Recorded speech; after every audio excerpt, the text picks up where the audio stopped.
کل اعزاز سید کی ویڈیو میں دیکھ رہا تھا، کوئی جرنیل بنا ہے پی ٹی اے کا چیئرمین، نادرا کا تو پہلے بنا تھا.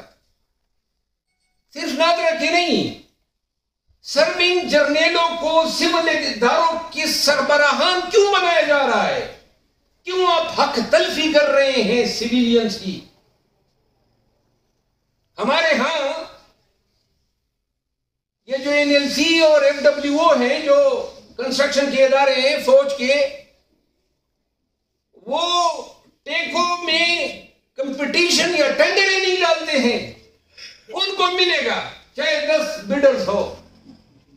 یہ گورنمنٹ ٹو گورنمنٹ پروجیکٹ ہے. آپ نے تنخواہ، مراعات، پینشن کے بعد چاہے جج ہو، جرنیل ہو، پھر ان کو آپ نے یہ کس قانون کے تحت انشور کرنا ہے کہ پھر بھی ان کو ری امپلائی کرنا ہے؟ پی آئی اے کے ایم ڈی او کی تاریخ پڑھیں، پبلک سروس کمیشنوں کی، اور جتنی بھی انڈیپینڈنٹ یا سیمی اٹھانومس انٹیٹیز ہیں، آپ کو یہی حضرات ملیں گے. ابھی پرسوں فلاں یونیورسٹی کا وائس چانسلر کسی ریٹائرڈ جرنیل کو بنا دیا. رحم کرو اس ملک پہ. یہ ملک صرف آپ کو پالنے کے لیے نہیں بنا ہے. یہ ملک، اس کا خواب جو قائد اعظم رحمۃ اللہ علیہ نے دیکھا تھا، وہ پاکستان کے اندر تمام قومیتوں بشمول مینارٹیز کے ان کے حقوق کی پاسداری اور تحفظ تھا. کیا ہم دیکھ رہے ہیں کہ اس پاکستانی نظام کے اندر حقوق کا تحفظ ہو رہا ہے؟ جو بھی آواز اٹھاتا ہے، مارو، پیٹو، رگیدو، اغوا کرو. تو میں یہ کہتا ہوں، ہم جب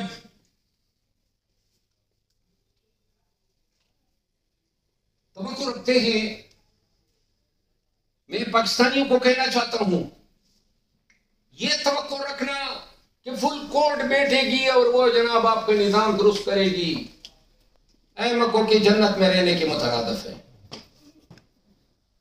یہ توقع رکھنا کہ جناب علی فلاں فلاں کا ضمیر جاگے گا، استعفے دیں گے، نظام درست ہوگا،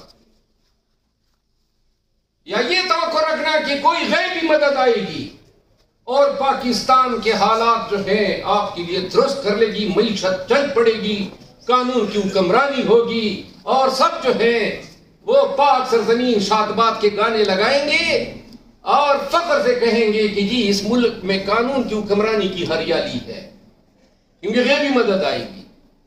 یہ احمقوں کی جنت میں رہنے کے مترادف ہے. آپ نے سب سے پہلے اور اولاً اور اخیراً آپ نے انحصار کرنا ہے اپنے اندر کے انسان پہ. خود ہمت پکڑو، نہ غیبی مدد آنی ہے، نہ ادھر سے نہ ادھر سے. اپنے ذات کے اندر تہیا کر لو کہ میں نے پاکستان میں ظلم، جبر، نا انصافی، لا قانونیت کو روکنا ہے، چاہے کرنے والا کوئی کیوں نہ ہو اور اس کے لیے کوئی قیمت کیوں نہ ادا کرنی پڑے. ہم پاکستان میں روزانہ دیکھتے ہیں کہ کبھی ایک ایڈونچر، کبھی جج کی شکل میں، کبھی سیاستدان کی شکل میں، اور کبھی جرنیل کی شکل میں تجربے کرتے آتے ہیں، اور ہمارے اوپر، ہمارے حقوق کے اوپر، ہماری ریاست، ہماری مملکت، ہماری سرزمین پہ کبھی ہم نے کوشش بھی کی ہے کہ ان کو سزا دے سکے. کبھی سنا بھی ہے کہ کوئی جرنیل پھانسی ہوا، کبھی سنا بھی ہے کہ کوئی جج پھانسی ہوا. کیوں نہیں ہوا؟ کتنے بڑے بڑے جرائم کا ارتکاب کیا ہے.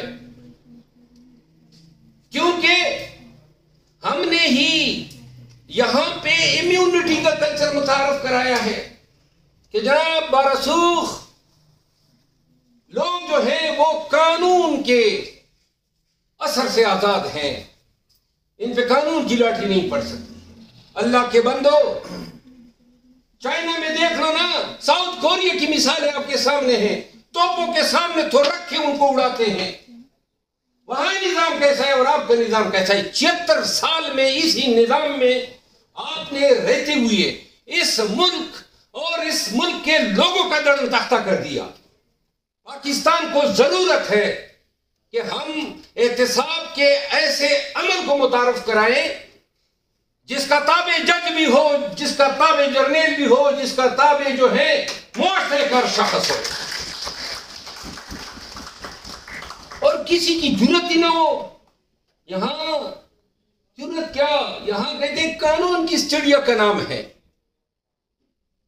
آج اسلام آباد میں آپ کا ایس ایچ او اتنا بے شرم ہو گیا ہے۔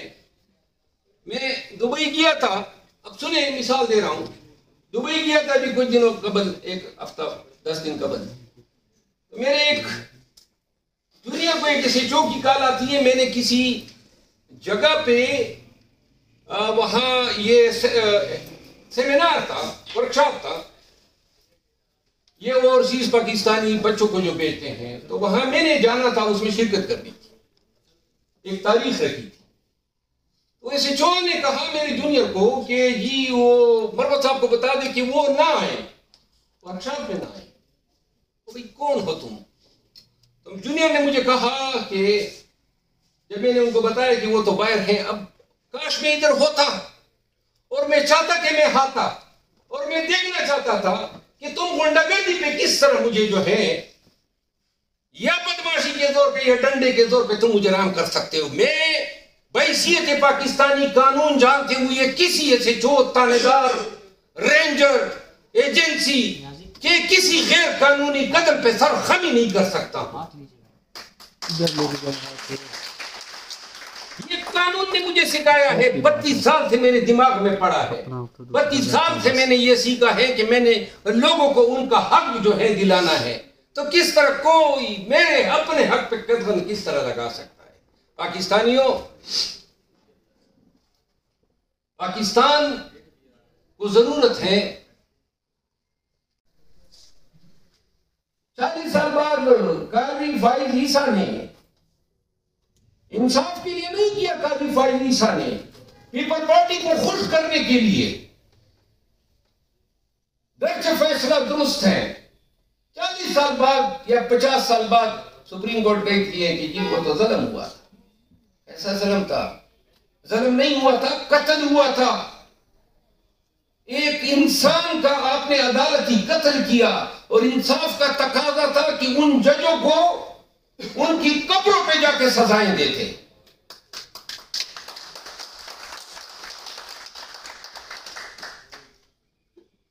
یہ انصاف کا تقاضا تھا۔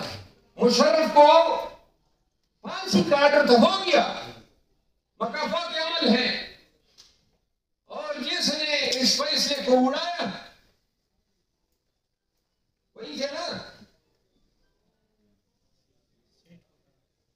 نہیں، وہ سپریم کورٹ میں جو جج صاحب جو ڈسگریس ہو کے چلے گئے، مظاہر علی اکبر نقوی،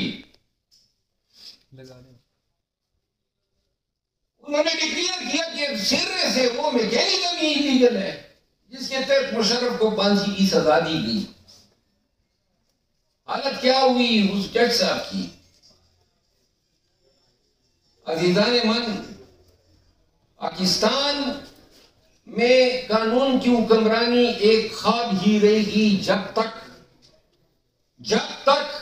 ماضی میں جس نے قانون اور آئین کو توڑا ہے ان سب کو، چاہے زندہ ہے یا مردہ ہے، قانون کے مطابق سزا نہ دی جائے۔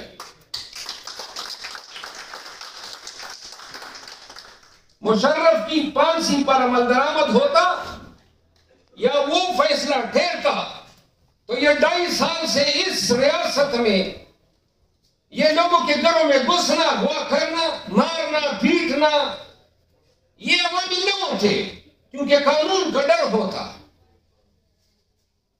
اور آپ اللہ کی شان دیکھیں کہ جو اپنے وقت میں ہر کوئی شخص طاقت کے بلبوتے پہ، چاہے وہ جرنیل ہو چاہے وہ جج ہو، قاضی فائز عیسیٰ کی تمکنت ابھی بھی ہم نہیں بھولے، اس کا تکبر، اس کی عوام کے ساتھ، وکلاء کے ساتھ بے رخی، بدتمیزیاں۔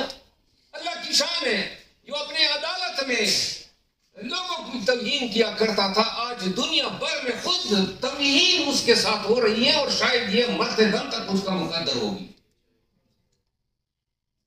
اللہ کی شان ہے، مشرف کے منہ کیا بھول گئے جو لہرایا کرتا تھا، ادھر ہم ہیں اور ہم بتائیں گے۔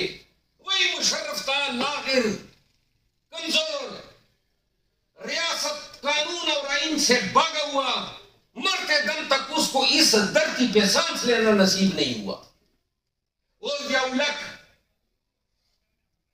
جس کی وہ جنگلی بیڑ کی طرح وہ دان تھے، بول گئے کہ جب مرا، آج بھی ہمیں علم نہیں ہے کہ فیصل مسجد میں اس کے قبر میں جو ہڈیاں پڑی ہیں وہ انسان کی ہیں کہ کسی جانور کی ہے۔ کسی کو یہ علم نہیں ہے کہ سابق عامر یعنی کہ یحییٰ خان اور پیشرو ایوب خان، کسی کو علم نہیں ہے کہ ان کی قبریں کہاں پہ ہیں۔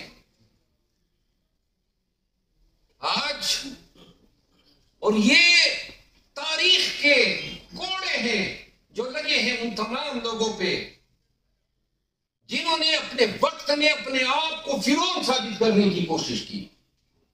یہ وہ تھے جو انڈسپینسیبل تھے، جو اپنے آپ کو ناگزیر سمجھتے تھے۔ لہذا جس شخص نے اس پاک دھرتی کے لوگوں کے ساتھ، ان کے وسائل کے ساتھ، ان کے قوانین کے ساتھ جبر، ظلم یا تلوار کی کوشش کی، تاریخ نے ایسے ابرتناک کوڑے ان پہ برسائے ہیں کہ آج ان کے وجود کی ریوٹ جو ہے، باقیات، وہ بھی کسی کو دیکھنے کو نہیں مل رہی ہے۔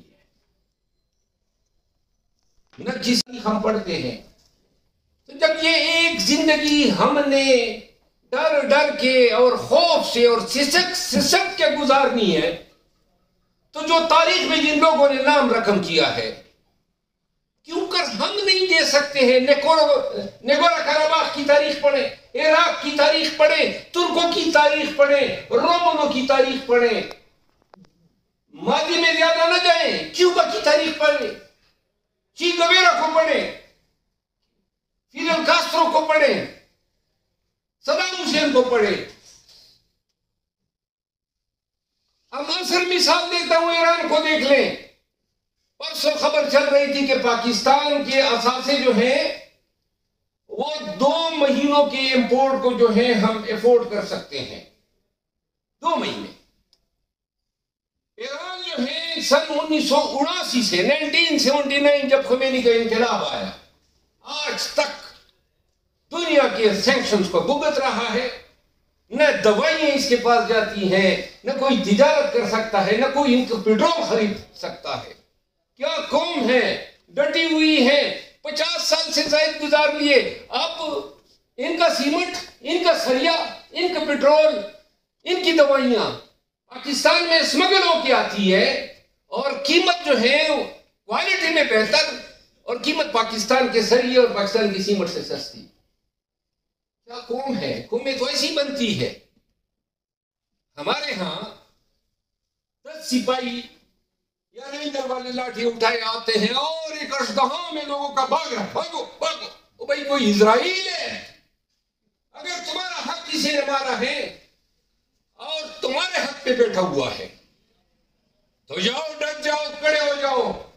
یہی ہمیں ہمارے دین نے سکھایا ہے، یہ ہمارے رسول مصطفیٰ نے ہمیں بتایا ہے، یہ ہمارے والدین نے بتایا ہے، یہ ہماری مذہب کی تائید ہے۔ کیا خدا کی ذات کی منکر نہیں ہوتے ہم، جہاں ہم خوف اور ڈر کے مارے کسی کے آگے اپنا حق سرنڈر کرتے ہیں؟ لہذا قانون کی حکمرانی آپ کی زندگی کے تمام شعبے جو ہیں اس سے متعلقہ ہے، اور دنیا میں شاید ہی کسی قوم کو اتنی زیادہ ضرورت ہے آج کل جتنا پاکستان کو قانون کی حکمرانی درکار ہے۔ تمام معاشروں میں قانون کی حکمرانی کو امپلیمنٹ کیا جاتا ہے عدلیہ کے ذریعے، تو لہذا جدید تہذیب میں آزاد عدلیہ جو ہے وہ معاشروں کا ایک مطلق